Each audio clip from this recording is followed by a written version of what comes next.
வாழ்க சத்குரு. இங்கே பார்த்தீங்கன்னா பூந்தமல்லின்னு ஒரு இடம் இருக்குது, ஆவடி பக்கத்தில். இந்த பூந்தமல்லி கிட்ட பார்த்தீங்கன்னா வெள்ளை வீடுன்னு ஒரு ரொம்ப அருமையான பசுமையான கிராமம். இப்போ எப்படி இருக்குன்னு தெரியல, நான் சொல்கிறது வந்து சுமார் ஒரு 20 வருஷம் முன்னாடி விஷயம். அது ரொம்ப அழகான கிராமம், ரொம்ப பசுமையாக இருக்கும். அங்கங்கே வயலில் பார்த்தீங்கன்னா வேலை நடந்துகிட்ருக்கும். இயற்கை காட்சி பார்த்திங்கன்னா ரொம்ப அருமையாக இருக்கும். ஒரு ரொம்ப செழிப்பான ஒரு கிராமங்க. பார்க்குறதுக்கு ரொம்ப கொடுத்து வச்சுருக்கணும், அவ்வளோ ஒரு அருமையான கிராமம். அங்கே பார்த்திங்கன்னா ஒரு சாமியார் இருந்தார். சாமியார்னால் அவருக்கு பார்த்திங்கன்னா ஒரு 36-37 வயசு இருக்கும். எனக்கு சாமியாருங்கெல்லாம் பார்க்க ரொம்ப பிடிக்கும். ஏன்னா வந்து ஒரு நண்பர் அங்கே கூப்பிட்டு போனோடனே இவர் வந்து வள்ளலார் மாதிரி நிலம் அடைஞ்சிட்டார், பெரிய அஷ்டமா சித்தி குண்டலினி சக்தி எல்லாம் வந்து சஹஸ்திர தளத்துக்கு எழுப்பி ரொம்ப பெரிய ஸ்டேஜில் இருக்கார் அப்படின்னு சொன்னாங்க. அவர் அந்த சாமியார் என்னை பார்த்து, அப்போ எனக்கு ரொம்ப சின்ன வயசு, எனக்குன்னா ஒரு 20-21 வயசு இருக்கும்.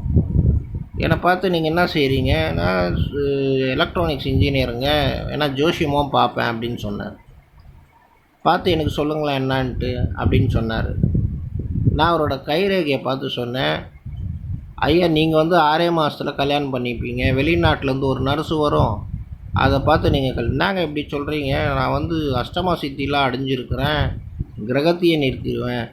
ஐயா நீங்கள் என்ன சித்தி அடைஞ்சிருக்கீங்கன்னு அது எனக்கு தெரியாது, நீங்கள் உங்கள் கைரேகையை பார்த்து சொன்னீங்க எனக்கு என்ன இருக்குன்ட்டு, அதுக்கு தகுந்த மாதிரி நான் சொல்லியிருக்கேன். 6 மாதத்தில் கல்யாணம் பண்ணிப்பீங்க, ஒரு நர்ஸு மாதிரி ஒரு பொம்பளை வரும், நீங்கள் அந்த சாமியார் வேஷத்தெல்லாம் விட்டுட்டு ஒரு சம்சாரி ஆகிடுவீங்க, இந்த இடத்தெல்லாம் விட்டு போயிடுவீங்க, இது உங்கள் ஜாதகத்தில் இருக்குது, நீங்கள் என்ன சித்தி அடைஞ்சிங்கன்னா 6 மாதத்தில் தெரிஞ்சிடும் சொல்லிட்டு வந்தேங்க.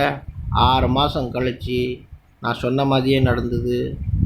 அந்த கிராமத்தில் நீங்கள் போய் இப்போ கூட கேட்டிங்கன்னா அங்கே ஒரு சாமியார் இந்த மாதிரி இருந்தாரா, பேர் சொல்ல நான் விரும்பலை, ஏன்னா அது வந்து தனிப்பட்ட ரீதியாக ஒரு விமர்சனம் பண்ணுற மாதிரி ஆகிடும்.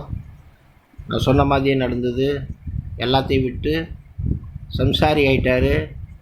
சாமியாருக்கும் அவருக்கு சம்மந்தமே இல்லாத போயிடுச்சு. ஸோ கிரகங்கள் எவ்வளோ வலிமையானது பாருங்கள்.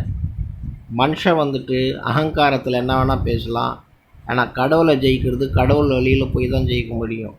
வாழ்க சத்குரு.